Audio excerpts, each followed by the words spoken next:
शनाया के पास जिया की बातों का कोई जवाब नहीं था।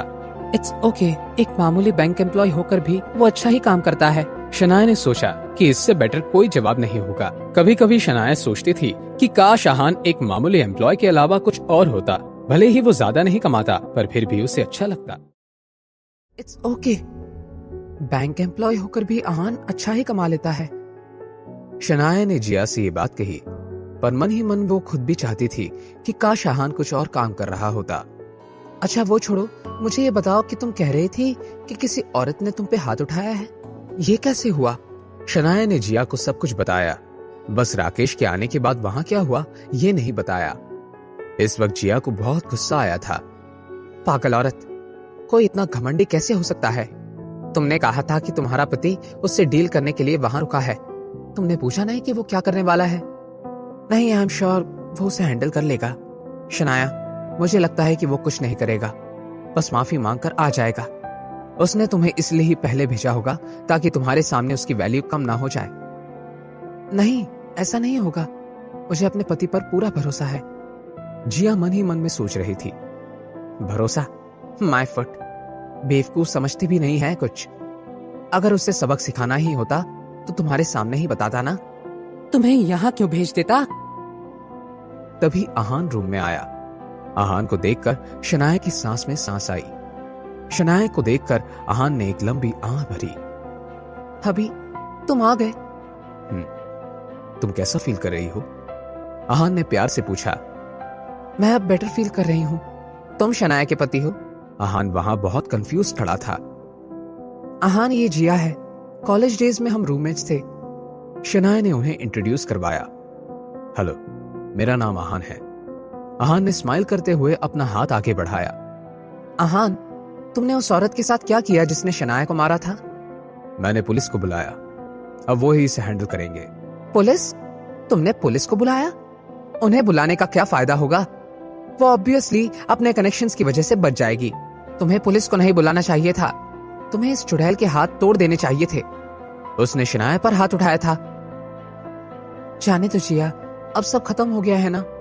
पुलिस को ही हैंडल करने दो। मैं बस खुश हूं कि मैं और आहान सेफ हैं। हाँ, अगर किसी ने मेरे साथ ऐसा किया होता तो मेरा पति उसके हाथ पैर तोड़ देता, सिर्फ पुलिस को बुलाकर नहीं छोड़ देता। जिया ने इतराते हुए कहा। आहान ने कुछ कहा नहीं, बस मुस्कुराता रहा। छोड़ो, जाने दो।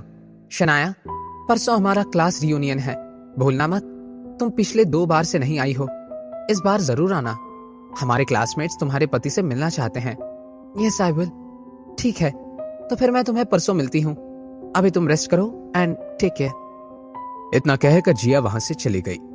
जब जिया वहां से चली गई तब शनाया आहान की तरफ मुड़ गई। तुमने उनके साथ क्या किया? कुछ नहीं, बस उन्हें सबक सिखा दिया। अब वो ऐसी गलती कभी नहीं करेंगे। तुम्हें तो कोई प्रॉब्लम नहीं होगी ना? नहीं शनाया, डोंट वरी। कितना अजीब है ना आहान, हम तो सिर्फ शॉपिंग करने गए थे और इतना कुछ हो गया। मैंने कभी सोचा भी नहीं था कि कोई इतना एरोगेंट कैसे हो सकता है। इट्स ओके बेबी, लोग ऐसे भी होते हैं। तुम अब उनके बारे में सोचना बंद करो और आराम करो। I am here only. Shanaya मुस्कुराई और आंख बंद करके आराम करने लगी। 2 दिन बहुत जल्दी गुजर गए। क्लास रियूनियन का दिन आ गया था। मनाली यूनिवर्सिटी के गेट के सामने कुछ लड़कियां आपस में बात कर रही थी। जिया, तुम इस बार भी अपने पति को लेकर क्यों नहीं आई? पति शब्द सुनते ही जिया के चेहरे पर उदासी छा गई। दरअसल उनकी कार से एक्सीडेंट हो गया है।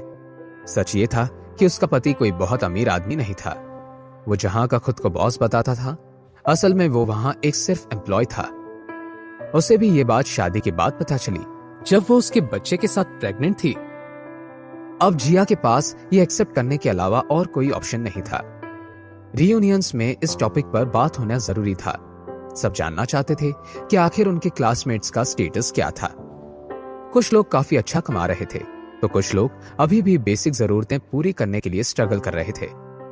वैसे तुम्हें वो लड़का याद है जो तुम्हारे पीछे पड़ा रहता था और तुम उससे कभी बात नहीं करना चाहती थी? किसी ने जिया से कहा।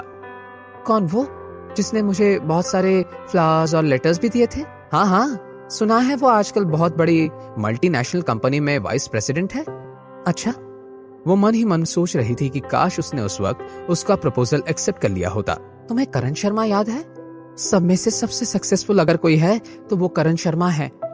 जिया करण को बहुत पसंद करती थी, पर करण शनाया को पसंद करता था। अच्छा, किस कंपनी में काम करता है करण? वो कंपनी में काम नहीं करता, बल्कि उसकी अपनी कंपनी है। उसने अपनी एक कपड़े की फैक्ट्री स्टार्ट की है, और सिर्फ इतना ही नहीं, उसका प्रॉफिट भी लगभग 35 लाख रुपए है। अच्छा, तो क्या वो इस बार यहाँ आने वाला है?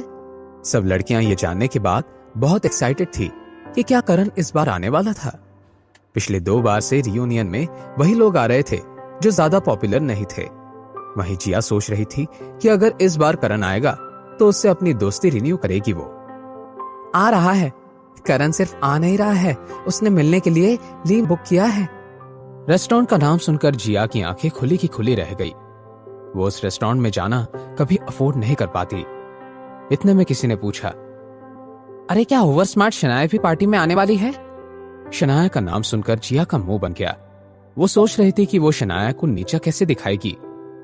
उसके साथ तो वो ये भी चाहती थी कि करण भी उसे पसंद ना करे, इसलिए उसने अपना दिमाग लगाना शुरू किया और शनाया को नेगेटिव लाइट में लाने की कोशिश करने लगी।